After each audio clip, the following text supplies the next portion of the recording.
Olá, amigo e seguidor. Seja bem-vindo a mais uma live diária da Reflexão Matinal, onde eu convido você para irmos em direção ao nosso coração para lá, como jardineiros espirituais, elevar templos às nossas virtudes, fazendo-as crescer, florescer e frutificar, pois são elas que nos alimentam, que nos impulsionam nesta longa jornada em busca da felicidade. Jornada essa que não começou na atual encarnação, não. Já tivemos centenas, milhares de encarnações aqui no planeta, nos 5 continentes, em todas as raças e nos 2 sexos. Então, hoje, com o conhecimento que a doutrina espírita nos dá, nós podemos dar um passo seguro em busca da felicidade, fazendo o quê? Diminuindo nossos vícios e defeitos, porque são eles que atrapalham a conquista da tão sonhada felicidade. E a reflexão desta segunda-feira, dia 26 de junho, é baseada nos Atos dos Apóstolos, onde diz o seguinte: Mas recebereis o poder do Espírito Santo, que há de vir sobre vós. Ser-me-eis testemunhas, tanto em Jerusalém, como em toda a Judéia e Samaria e até nos confins da terra. Nós temos e sabemos que realmente Jesus é o Salvador do mundo, mas não libertará a terra do império do mal sem a contribuição daqueles que lhe procuram os recursos salvadores. O Divino Mestre, portanto, precisa de auxiliares com atribuições de prepostos e testemunhas em toda parte. Quando ele retorna à parte espiritual, seus auxiliares e prepostos foram os apóstolos. A partir que o tempo foi passando, mais e mais espíritos cerraram fileiras com Jesus para quê? Para tentar levar as criaturas à lei de amor. Porque Jesus só pediu 2 coisas: ama a Deus e ama teu próximo. Ele não fundou nenhuma religião. E também não se dirigiu a nenhuma das religiões existentes e nem as que depois foram fundadas em seu nome. Porque ele queria o quê? Queria o aprimoramento das almas. E olha, sem educação, não vamos conseguir fazer isso, porque a educação exige legiões de cooperadores. Basta nós lembrarmos que ao tempo de Jesus, somente os filhos dos ricos tinham acesso à educação.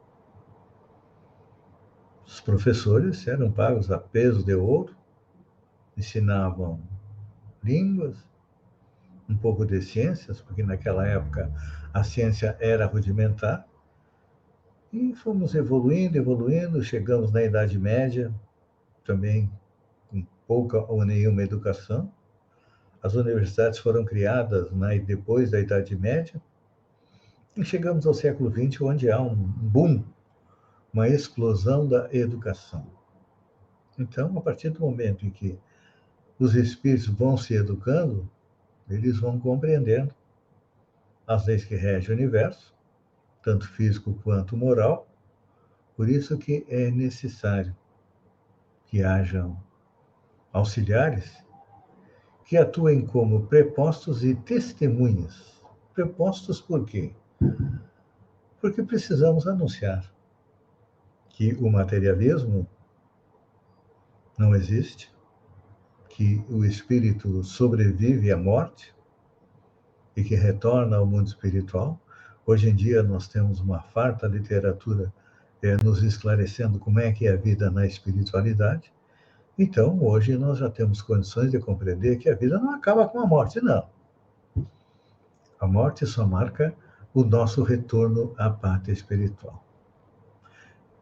Então, como prepostos e testemunhas de Jesus, nós temos que utilizar, já que estamos educando almas que não têm educação moral, utilizar a mesma pedagogia que Jesus utilizou, que era qual?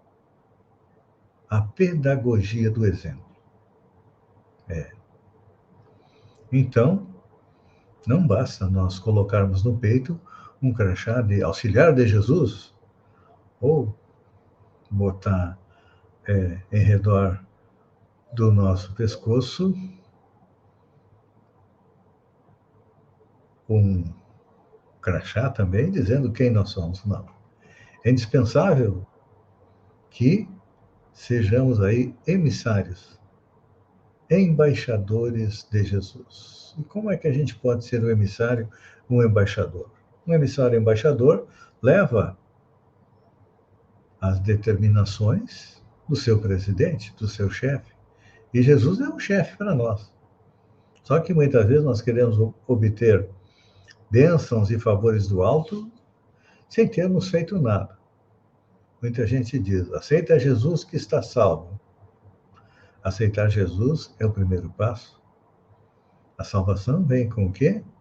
Vem a partir do momento que nós compreendemos os nossos erros, que não são poucos, basta a gente olhar o passado da humanidade. Todos nós estávamos lá, fomos aí agentes da história, e agora precisamos nos recuperar sendo o exemplo, colocando em prática a lei de amor. E olha que Jesus não pediu muito, não. Pediu que amássemos a Deus e ao nosso próximo. Amar a Deus é mais fácil, porque nós estamos começando a compreender que o Deus não é aquele Deus vingativo e cruel dos judeus. Não, não, não. Não é um Deus que pune uns e premia outros. Não. Deus ama a todos e nos dá o principal, que é o livre-arbítrio, ou seja, a capacidade de decidir o nosso futuro. Logo, junto com essa capacidade vem o quê? A responsabilidade pelos nossos atos. Por isso que nós precisamos da educação moral para nos transformar em pessoas um pouco melhor do que nós já somos. Nesta encarnação, nosso objetivo é dar um passo, 2 passos em direção à tão sonhada felicidade, que não vai ser agora, mas agora nós já estamos começando a compreender o que nos leva à infelicidade. Então, a partir do momento que a gente compreende isso, a gente começa a trabalhar dentro de nós, retirando vícios e defeitos e colocando lá dentro qualidades e virtudes. É um processo difícil, porque, infelizmente, durante centenas, milhares de encarnações anteriores, nós somos maus. E a nossa mente, podemos dizer, muitas vezes é perversa. Então, temos que começar lentamente a colocar bons pensamentos e cultivar bons sentimentos. Essa é a tarefa desta semana. Ser um pouquinho melhor do que fomos na semana anterior. Aí, realmente estaremos sendo prepostos e embaixadores de Jesus. Pense nisso, amigo e seguidor. Uma boa semana e até amanhã, no amanhecer, com mais uma reflexão matinal. Um beijo no coração e até lá, então.